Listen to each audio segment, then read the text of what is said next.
시청자 여러분 안녕하십니까. 굿모닝 인포믹스 2부 오늘도 힘차게 문을 열어보겠습니다. 인사로 기업의 동향을 읽는 시간이죠. CEO 인사이드 박주근 리더스 인덱스 대표 모시고 시작하겠습니다. 대표님 어서 오세요. 네, 안녕하세요. 자, 주주총회 시즌이 돌아오면서 네. 이 경영권 분쟁을 두고 기업들이 아주 떠들썩한데요. 그 중에서도 지난 금요일에 이 하이브가 SM을 전격적으로 인수를 했던 이 소식이 가장 핫했지 않았나 네. 싶은데 오늘 이 소식을 비롯해서 좀 다양한 이야기 준비하셨다고 하는데 어떤 것들을 좀 저희가 눈여겨보면 될까요? 저는 행동주의 펀드에 좀 초점을 맞춰봤어요. 네. 앞으로 우리가 그 코로나를 거치면서 네. 우리나라의 개인 주주들이 거의 2배 가까이 늘었어요. 지금 그 참여하고 있는 분들이. 네. 이런 상황이 되면서 자본시장에 어떤 변화가 일어나느냐. 그 전에 볼 수 없었던 상황 중에 하나가 개인 주주들의 의사 참여도 굉장히 적극적이지만 행동주의 펀드 그러면 우리가 예전에 삼성물산, 에버랜드 이렇게 그렇죠. 네. 합병할 때 뭐 이런 좀 안 좋은 기억이 있지만 국내파 행동주의 펀드가 굉장히 지금 활발하게 활동하고 있습니다. 이 이제 개인 주주의 늘어난 요 추세와 네. 또 국내 그 행동주의 펀드가 합쳐지면서 네. 그 전에는 그냥 좀 볼썽사납다. 뭐 오너들이 여러 가지 일탈행위나 뭐 주주들을 좀 침해하는 것들에서 그냥 대충 넘어가고 있었는데 이런 것들이 이제 하나씩 수면 위로 올라오면서 이게 경영권 분쟁으로까지 번지는 것들 그런 사례들을 또 몇 개 모아서 오늘 좀 얘기를 해볼까 합니다. 그 중에 하나가 SM이 되겠죠. 그렇죠. 네. 주총 이슈가 이제 경영권 분쟁인데 SM도 있고 오늘 뭐 몇 가지가 있을 텐데 네네. 그 하나씩 뭐 설명을 해주시면 되겠는데 네. SM 엔터테인먼트 같은 경우는 이제 BTS 소속사죠. 하이브가 SM을 적격 인수하면서 과연 이제 K-팝의 공영 기획사가 될지 뭐 관심이 모아지고 있는데 이번 경영권 분쟁 같은 좀 자세하게 설명을 좀 해주시죠. 뭐 조금 수정을 하자면 네. 인수는 아니고 지분 인수가 되겠죠. 정확히 말하면. 그렇죠. 그러니까 이수만 총괄 프로듀싱의 18.45% 중에 14%를 인수했으니까 예. 그러니까 지분 인수가 되겠고 아직 이제 인수 전에 이제 본격적으로 참여한 거죠. 네. 발단이 이렇습니다. 그 제가 한 5년 전에 외신한테 이런 질문을 받은 적이 있어요. 예. 그 당시에 뭐 이제 BTS가 막 떠오고 이러기 시작할 때 한국에서 엔터 사업이 하나의 산업으로 큰 섹터로 바이오문제에 성장할 수 있겠느냐라는 질문을 던지길래 저 충분히 가능성이 있다라고 설명했고 사실은 그게 이제 이루어졌죠. 그렇죠. 그리고 하이브가 이제 BTS 하이브가 IPO 할 때 제가 당시에 CNN하고 이제 그 당시 인터뷰를 했었는데 네. 그때도 같은 질문을 했어요. CNN 그 행콕스 지국장이 한국에서 이런 산업들이 어떻게 생각하느냐. 그래서 아마 K컬처나 이런 것들의 컨텐츠 충분하기 때문에 어느 정도 충분히 성장성이 있다. 산업으로 했는데 이미 현실화되어 있는 상태고 예. 저는 이 과정이 어떻게 보면 한국의 그 엔터 산업의 그 정상적인 과정으로 가는 하나의 과정으로 볼 수 있다. 뒤에도 말씀드리겠지만 그런 과정 중에 SM 이수만 총괄 프로듀싱은 사실은 한국 엔터 산업의 기초를 딱 거신 분은 맞죠. SM이라는 걸 만들면서 그전에는 뭐 엔터 사업 그러면 몇몇 스타들 모아서 기획사 하나 운영하고 그게 뜯다가 사라졌다가 하는 걸 반복했던 반면에 네. SM부터 뭔가 시스템적으로 엔터 산업을 성장 육성하고 그것을 글로벌화까지 지킨 있는데 문제는 지배구조의 불투명성이었습니다. SM은 지분 구조가 이수만 총괄 프로듀싱이 한 18.5% 정도를 가지고 있고 네. 그다음에 2대 주주가 국민연금, 네. 그다음에 KB자산운용 네. 뭐 이런 식의 이제 주주 구성이 되어 있는데 나머지 개인 주주입니다. 60% 네. 가까이가. 제일 처음에 이제 그 이의를 제기한 건 KB자산운용이었죠. SM엔트라는 그 이수만 총괄이 2010년도부터 대표이사에서 빠집니다. 네. 빠지고는 그 전에 가지고 있던 라이커 기획이라는 개인 회사를 가지고 있어요. 네네. 아시겠지만 SM엔터의 모든 프로듀싱과 기획은 이수만 총괄을 거치지 않은 곳이 없습니다. 심지어는 그 아이돌의 머리 모양까지 이수만 총괄의 손을 다 거친다고 이야기하거든요. 머리 모양, 뭐 스텝 모든 것들, 디테일까지 이수만 총괄이 거치는데 네. 그래서 한 3년에 한 번 정도 새로운 팀이 나오는 구조를 가지고 있어요. SM엔터가. 그런 심혈을 기울여서 만든 이제 아이도 나오는데 그런데 문제는 뭐냐면 이수만 총괄이 가지고 있는 이 대표에서 빠지면서 네. 내가 그 프로듀싱을 하고 있으니 그 비용을 내놔라. 어디로? 내가 가지고 있는 라이커 기획이라는 곳에 내놔라. 얼마를 내놓느냐? 매출액의 6%를 내놔라. 매출액의 6%입니다. 매출액 6%면 영업이익의 약 30% 가까이를 가져가는 거예요. 그래서 KBS에서 이야기를 했죠. 왜 가져가느냐? 차라리 그 배로 가져가라. 들어오셔서 그렇게 할 거면 대표이사로 다시 들어와서 그 배로 가져가라. 근데 그게 통하지 않았습니다. KBS에서. 그 뒤에 다시 딴지를 건 곳이 있는데 그게 바로 얼라인 파트너스라는 곳입니다. 여기에서 지분 1%를 이제 보유를 하면 네. 이제 주주 제한을 할 수가 있거든요. 네. 그러니까 작년에 재작년에부터 이제 주주 제한을 시작해서 작년에 주주 제한을 한 게 뭐냐면 라이커 기획 계약 종결하세요. 네. 계속 이야기를 했죠. 근데 그 전에 그것도 이제 무시를 했었는데 작년 주주총회에서 이 얼라인 파트너스가 주주들을 모아 주주들에게 상임 감사 자리를 우리가 감사 자리를 내가 더 가겠다. 우리 쪽에서 민사를 더 가겠다고 했는데 처음에 콧방귀를 꼈어요. 1%니까. 그런데 이게 재밌게도 작년 주주총회에서 이수만 총괄이 가지고 있는 18.5%를 뺀 거의 80%의 네. 주주가 여기 동의를 해버렸습니다. 어. 모든 그 자산 그 운영사, 뭐 KB자산운용, 국민연금 다 동의를 해가지고 80% 정도의 압도적인 표 차이로 이 상임감사가 지정한 사람으로 들어갔어요. 여기에 힘을 받은 온라인 파트너스가 그 다음 주수는 뭐겠습니까? KB자산에서 운영했던 라이커 기획과의 계약 관계를 종료시켜라. 그렇죠. 이거 주주들의 권익을 침해하는 거다. 그렇죠. 이것도 처음에는 굉장히 거부를 하다가 결국에는 이수만 총괄 쪽에서 손을 들었습니다. SM통에서. 작년 2022년으로 작년 10월 달에 계약 관계를 종결하겠다. 네. 자, 여기까지는 좋아요. 네. 이제 이렇게 해서 마무리되는 국민으로 들어간 줄 알았습니다. 그렇게 해서 올해 주주총회 전에 또 그다음에 이 온라인 파트너에서 요구한 게 지금 SM 엔터테인먼트의 그 이사 구성이 어떻게 되냐면요. 사내이사 3명과 사외이사 한 분으로 구성되어 있습니다. 네. 이거 조금 불합리하다. 특히 사내이사에는 처족한 이성수 대표, 그다음에 이수만 총괄이 직접 키운 탁 대표, 네. 그다음에 박영준 이사 세 사람이 있고, 그다음에 그 사회이사에는 지창훈 사회이사라고 이분은 이수만 총괄의 총괄 프로듀싱이 고등학교 동창입니다. 동창이니까 이런 구성으로 주주들의 권익을 방어하거나 주주의 권익을 충분히 대변할 수 없다라고 해서 그다음에 놓은 게 사회에서 늘려라. 4명으로 늘리고 뭐 그다음에 내가 직접 그 비상무이사로 내가 이창훈 대표가 참여하겠다. 이렇게 들어가서 2차전이 끝났어요. 이게 2차전인데 이것도 이수만 총괄이 손을 들었습니다.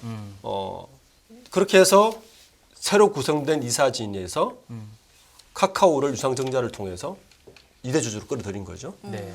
요게 2차전 이렇게 해서 이제 주주들은 뭐 어느 정도 지배구조 투명해지고 뭐 잘 가라앉다 싶었는데 이수만 총괄이 갑자기 들어와서 이게 무슨 말이냐. 이럴 수는 없다. 내 허락도 없이 어떻게 2대 주주를 카카오가 들어올 수 있느냐. 그리고는 빨리 귀국해서 자기 지분의 14%를 하이브에 팔아서 지금 하이브가 다시 승기를 잡는 요게 현재까지 상황입니다. 그렇군요. 네.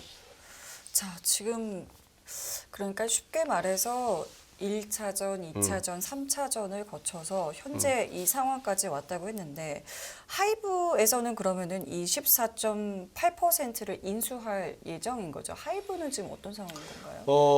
우선 이수만 총괄이 두 가지를 했죠. 그 법무부인 화우를 그 대리로 세워서 네. 일단 이번 유상증자와 그 카카오의 지분 인수는 이거는 불법이다라고 이제 이미 소송전에 들어간 거고, 요거는 아직 진행 중인 거고요.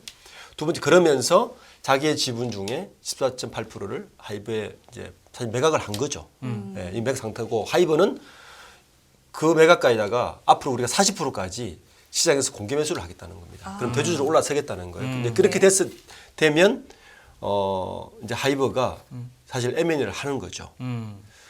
이제 그런 상태로 좀 돼 있어서 지금 아마 오늘부터 또 주식시장은 굉장히 뜨거울 것 같습니다. 이 문제로.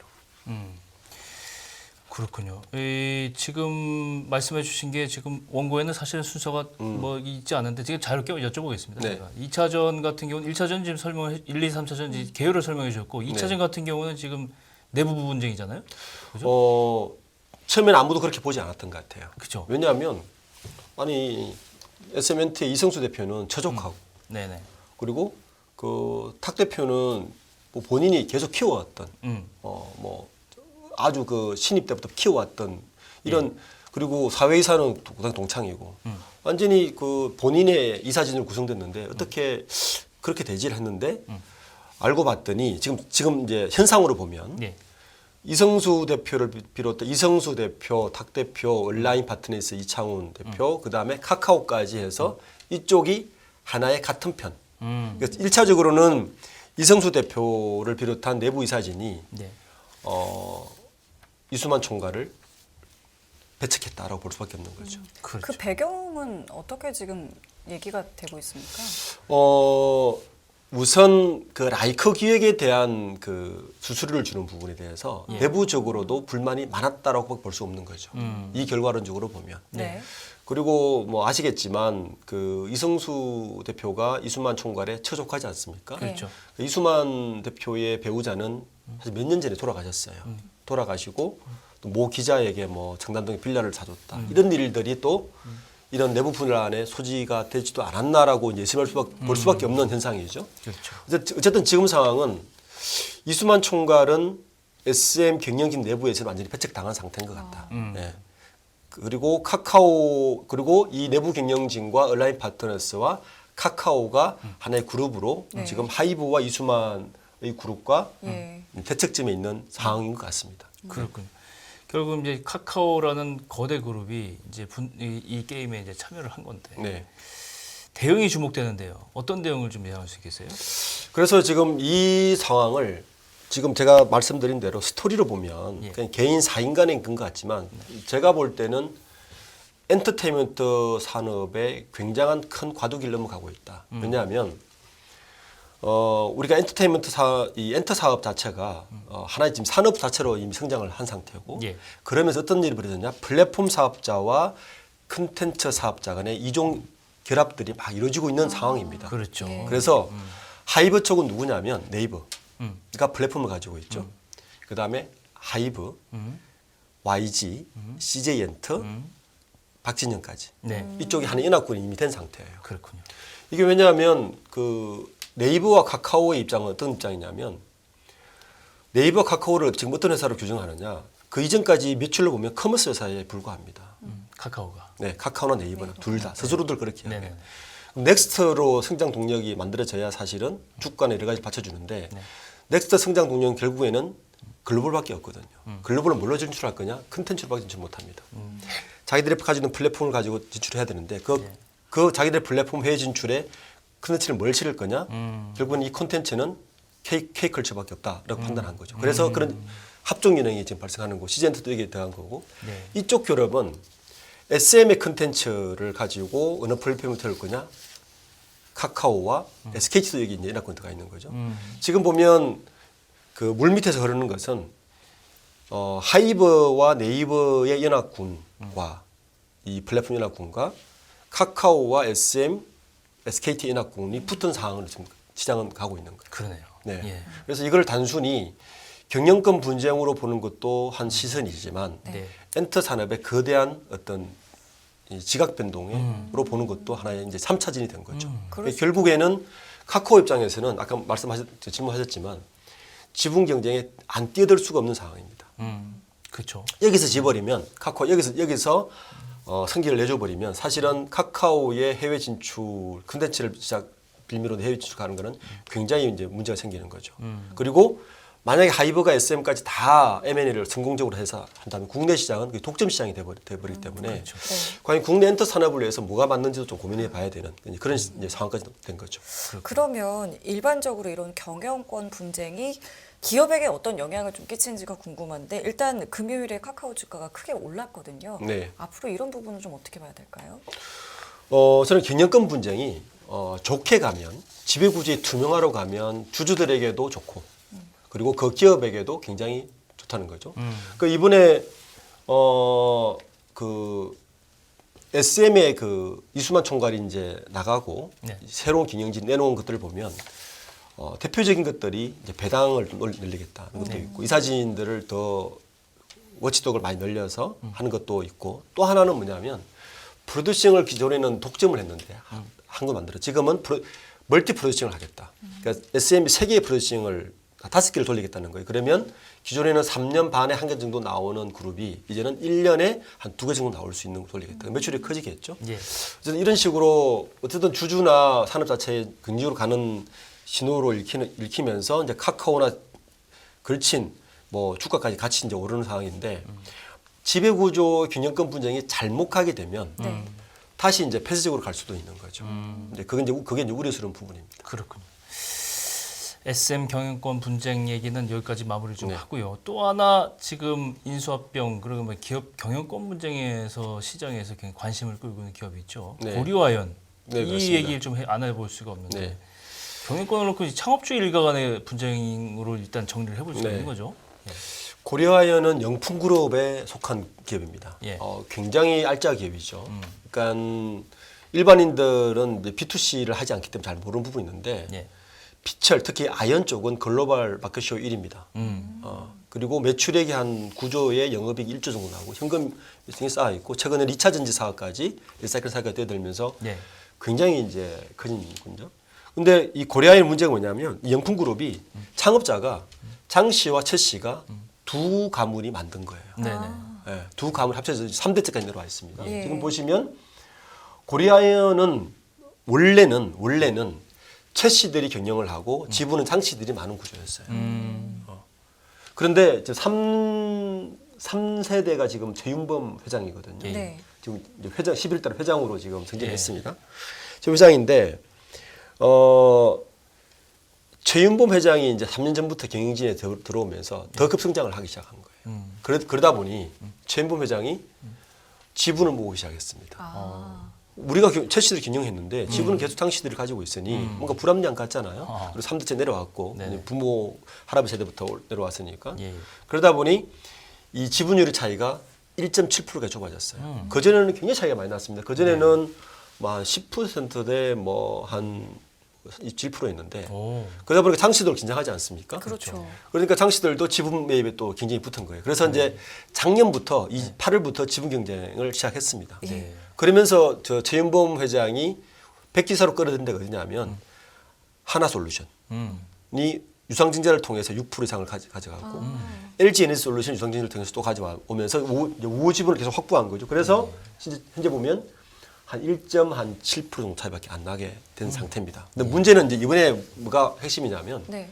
저기도 그 이사진이 6분인데 네. 이번 주주총회 때 이사진 4분이 바뀌어요. 네. 임기 만료가 됩니다. 자, 그러면 SN과 똑같은 상황입니다. 일단 경영권 분쟁의 시작은 지분 경쟁도 필요하지만 이사진을 장악해야 됩니다. 그러니까 이사진을 장악하면 대표이사를 바꿀 수가 있고 여러 가지를 할 수가 있죠. 투자라든지. 그래서 이 4분의 이사가 만료가 되는데 양쪽에서 어떻게 하겠습니까? 자기들에게 우호적인 이사로 그렇죠. 채우려고 물밑 경쟁을 굉장히 벌이겠죠. 예. 그게 지난주에 주주 제한이 지난 목요일 날 끝났는데 주주 제한에 이제 되면서 이제 봉제 긴장이 붙은 거죠. 네. 주주 제한이라는 거는 주주총회 6주 전에 해야 되기 때문에 이제 앞으로 6주 후에 주주총회 열릴 텐데 만약에 저기에서 최윤범 회장 쪽에 우호적인 이사들로 채워지고 지분이 더 확보된다면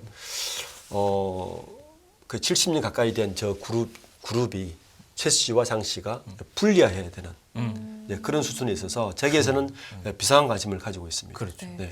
지금 제가 알기로는 뭐 중간 배당 카드까지 이제 네. 꺼내 들면서 지금 뭐 환심 사기를 하고 있다는데 이 내용은 좀 어떤 건가요?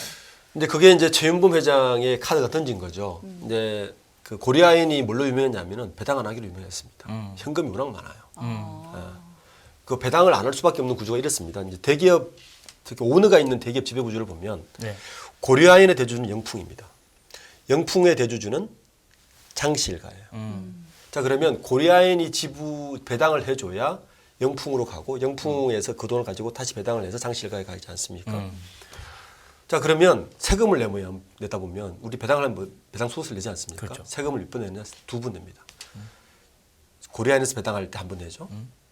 영풍에서 배당할 때 또 한 번 내죠. 그러네요. 받으면 또 내야 되죠. 그리고 3번 내는데 그래서 우리나라 대기업 지배구조를 보면 배당을 안 할 수밖에 없어요.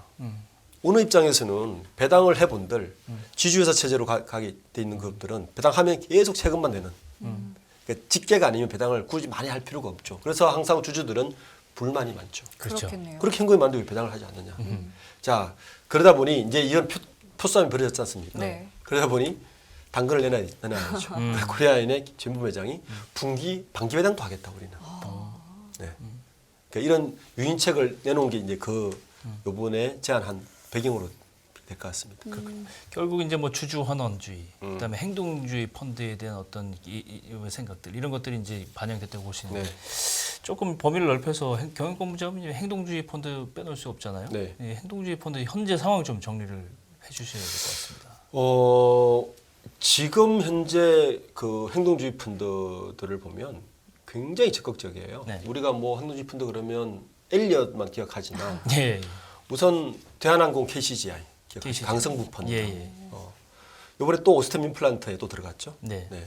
그리고 온라인 파트너스도 유명하고 그 외에 뭐 행동주의 펀드들이 지금도 더 나올 것 같아요. 그 제가 초두에 말씀드렸지만 네.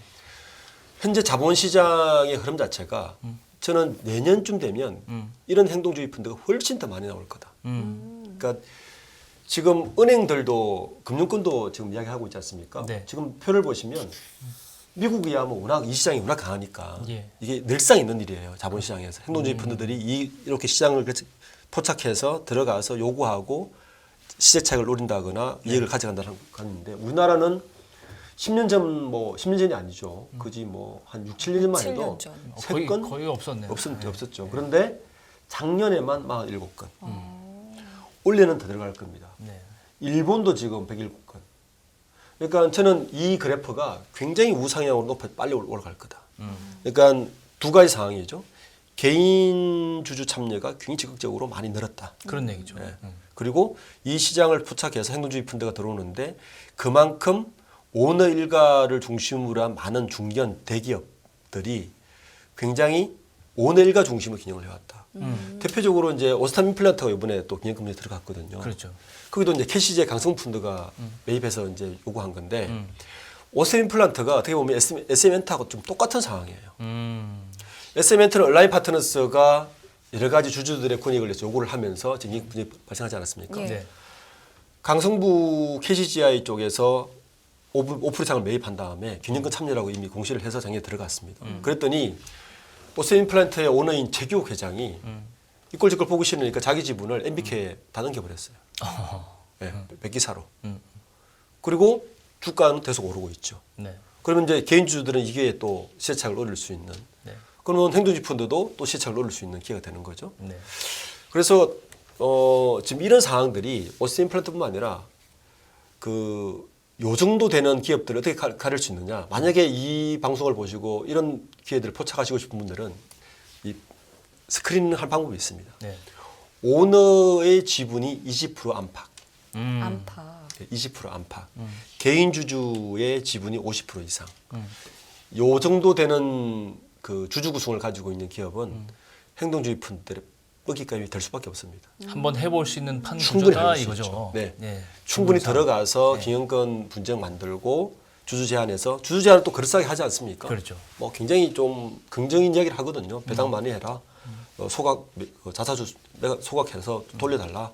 그리고 사회이사들 좀 무고적인 사람들로 좀 굉장히 좀 투명하게 좀 바꿔달라. 이런 식으로 들어가서 사실은 이 주가가 뜨면 엑스를 하거나 뭐 할 수도 있지만 이제 찬반이 있는 거죠. 이제 행동주의 펀드가 들어가서 실제로 지배 구조가 투명화된 곳도 있고 네.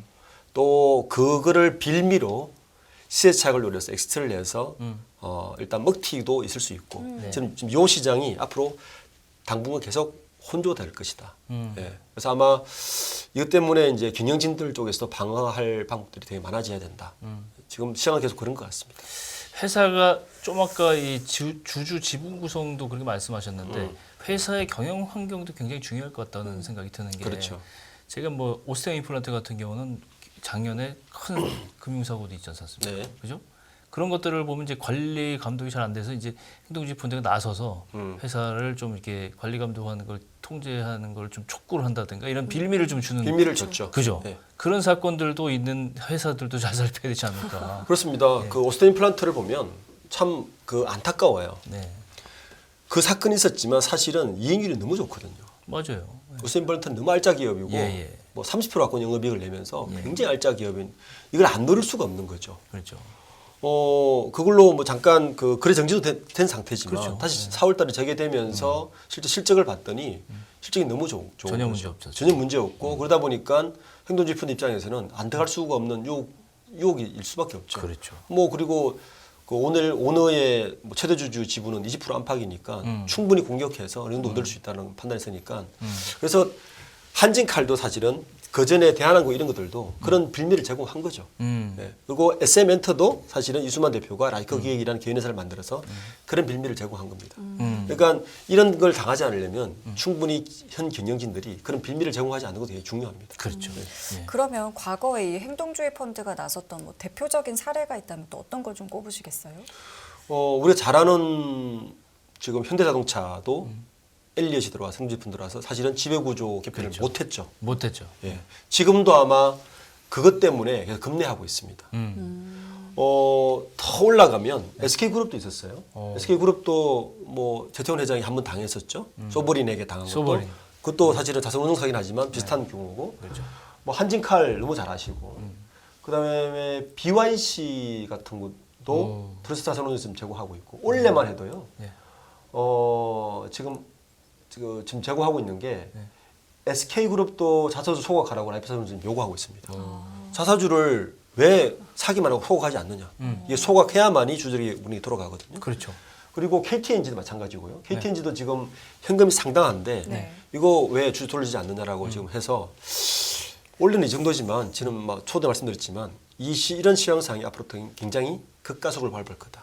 우리나라 자본시장이 아마 큰 변화가 있을 것이다. 저는 그렇게 예측하고 있습니다. 그렇군요. 알겠습니다. 자, 오늘 여러 가지 이야기했는데 뭐 주주총회 이슈로 떠올랐던 이 경영권 분쟁 또 여기에 따른 기업의 소식까지 들어봤는데 앞으로 또 주주총회 과정에서 어떤 이야기들이 있는지도 계속해서 네. 업데이트 해주시면 감사할 것 같고요. 오늘 이야기는 여기서 마무리 짓겠습니다. 오늘 말씀 고맙습니다. 네, 감사합니다. 네, 고맙습니다.